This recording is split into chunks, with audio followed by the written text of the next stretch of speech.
It's WG bringing you SMB, and I want to cover 8-7. 8-7 is a major roadblock for a lot of people. It also was for us. First off, I have to apologize. As of this moment, you cannot replay stages, so we cannot go back to 8-7 and I can do it live, so we have to use the live stream footage. But I'll be giving you, and I'll be trying my best to give you as much information as possible on every scenario and what you want to be going for. First off, as a baseline, there is two ways to clear this stage. Number one, you have a source of incredible burst damage, like for example we used right here in Lemine, but that is by no means the most optimal strategy. The most optimal strategy actually is the full, what I call turtle shell strategy. The full turtle shell strategy simply refers to you bringing as many defenders and as many healers as possible. So if we analyze our formation, you'll notice we have 2 DPS, we have just 1 healer and double tank, and let's already go a bit to the end. Towards the end, we are basically fucked, right? Survive 2 seconds, all our units are pretty much dead, and the only thing we can do is run, right? So let's talk about how you properly do this stage. So when this stage starts off, the most dangerous are going to be, let's do it actually with pointing, huh? Let's make him a bit more interactive. So the most dangerous are going to be these 3 guys right here. These 3 are the same that you've seen all throughout chapter 8, and what they do is they charge up this like huge AoE stun attack that they shoot over the field. It does a bunch of damage, it stuns the units, it's generally awful. So you need some way to neutralize them. Either you have incredible burst damage, but by this point you're probably not as stuck here, or you just bring enough healing, enough tankiness, and if you have it, for example, a Bella or a Joan or anything that can group sleep / group stun to cancel their channeling, because you really don't want them to channel. On the other hand too, you also have this mini boss, and then you have these 3 guys at the top. These 3 right here, they hit like a truck.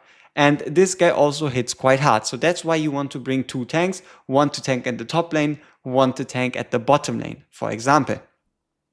Another interesting part is this explosion right here. So I wasn't personally able to do it, but you see how we have our tank next to this exploding unit. If your tank is stronger, or if you bring more healers rather than 2 damage dealers for us, your tank should be able to survive in this position.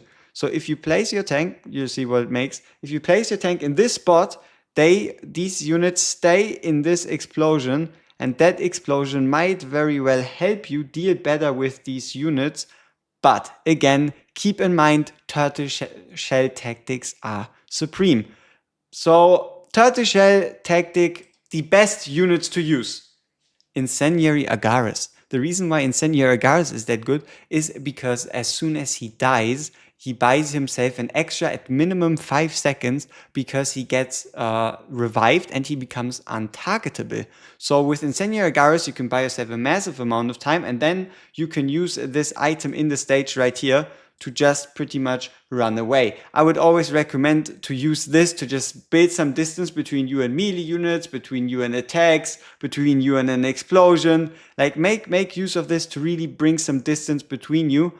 And honestly, let's just quickly talk about like the strongest units to bring just to survive the stage, right? So Theophane in general, in my opinion, is considered weaker than a Friedrich, but a Theophane has the ability to provide team-wide shields, and if you combine that with a Starry-Eyed Iona, who's incredible here, because not only can you move around, but you also provide the shields.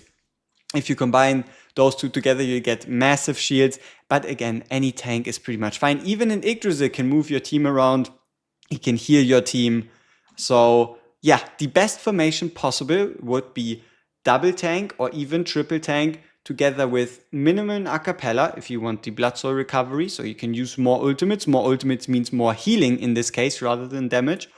Or what you also could do is, if you don't have an a cappella, just bring 2 generic healers, like for example an Iona, like for example a Starry-Eyed Iona who heals incredibly well, and then Seth. Even Edina, you could run triple healer, double tank, triple tank, double healer, any combination like that. Like really just don't focus on killing them. Don't focus on killing them. Just make sure you survive and you're going to be golden. So I'm a bit sad I wasn't able to help you out as much, but that's just the problem of the stage as of this moment, because I'm not able to replay it, so I cannot show you multiple strategies.